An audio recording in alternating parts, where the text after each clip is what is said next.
I think we've realized, at least then after December, that the Kuwaiti mediation effort was somewhat dead. Not because the Kuwaitis weren't doing enough. I think the Kuwaitis really went out of their way to try to find a solution to this. But for mediation, you need to have partners who are willing to talk. And I think the Qataris have made it clear from the beginning that they want a diplomatic solution to this, and they're willing to talk as long as it doesn't touch upon their sovereignty. The UAE and Saudi Arabia, however, have said we don't need to talk. I mean, we can live with the status quo. And so I think the real change now would be, what can Donald Trump do? Donald Trump has promised the Emir of Qatar that he will personally make an effort in seeing the end of this crisis and trying to put pressure on all these parties to come together. What the Trump administration has done, they have selected the Omanis as a go-to guy, as an intermediary. So while all these GCC countries don't have ambassadors in Doha at the moment, Oman does. So Oman is at the moment representing the UAE, not the UAE, Saudi and Bahrain, and as an indirect channel of communication between Doha and Saudi and Bahrain.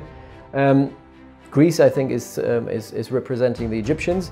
Just the UAE are the one country that is not being represented. The UAE have in many ways disrespected also the Trump administration. So after several phone calls by Donald Trump with Mohammed bin Zayed and other dignitaries in Abu Dhabi, the Emiratis have told them, we're not interested in a mediation. This is an internal matter and we don't want the Americans to play a role in this. And equally, they didn't make any effort to say we're trying to solve this. They said we want to continue this. And I think this sort of disrespect didn't go down well in Washington. As you might recall, Mohammed bin Zayed was supposed to come to the White House in May this year, but never showed up. So the Emiratis said, oh, and Mohammed bin Zayed didn't want to go. I heard it from Washington, from some friends who work within the Trump administration. They were telling me they actually didn't want Mohammed bin Zayed to come because of the disrespect that he paid to Donald Trump. Because he said, you know, Donald Trump wants you guys to sit down, and the UAE said, no, we don't want to. And that somewhat shows you the kind of changing power relations between Washington and the Gulf. The Gulf countries have become, all of them, increasingly powerful. They're no longer just the little puppets of the US. They are, in many ways, relationships on par, on equal level. And the UAE have a lot of confidence. They have a very strong military, they have a strong economy, they have international relations that don't require the United States necessarily, and they're very ideological.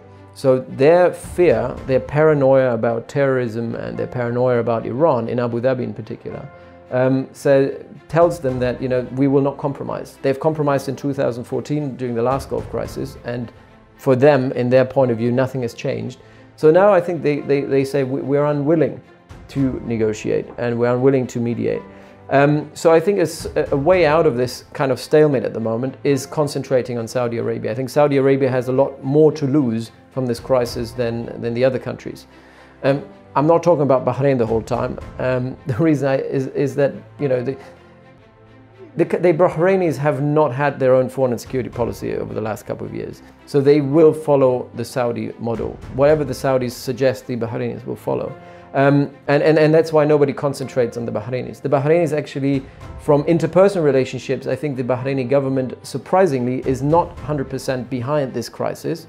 In many ways, you know, they still have good rapport and relationship with the leaderships of the Al Khalifas and the Al Thanis in Qatar. So there is still some sort of, there have been interactions in the past.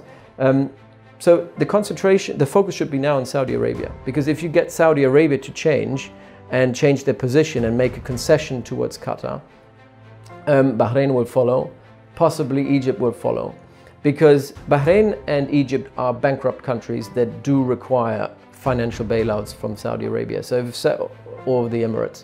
But if Saudi Arabia was making one move into one direction, the Bahrainis and the Egyptians would have to follow in one way or the other.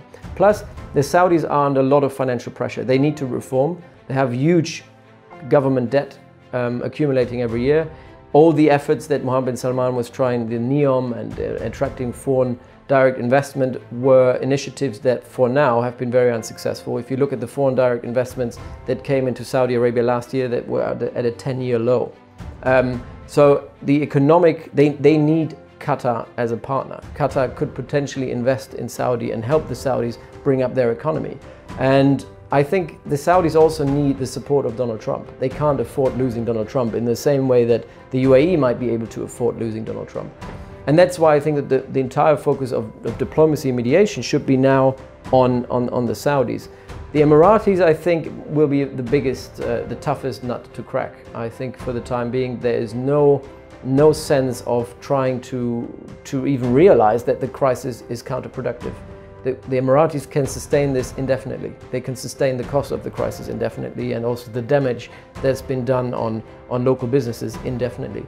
In a way that also the Qataris can. Both Qatar and the UAE are the wealthiest country in the region. They have a lot of surplus that they can invest into somewhat dealing with the negative impacts of the crisis. But Saudi, Bahrain, they cannot afford this kind of crisis.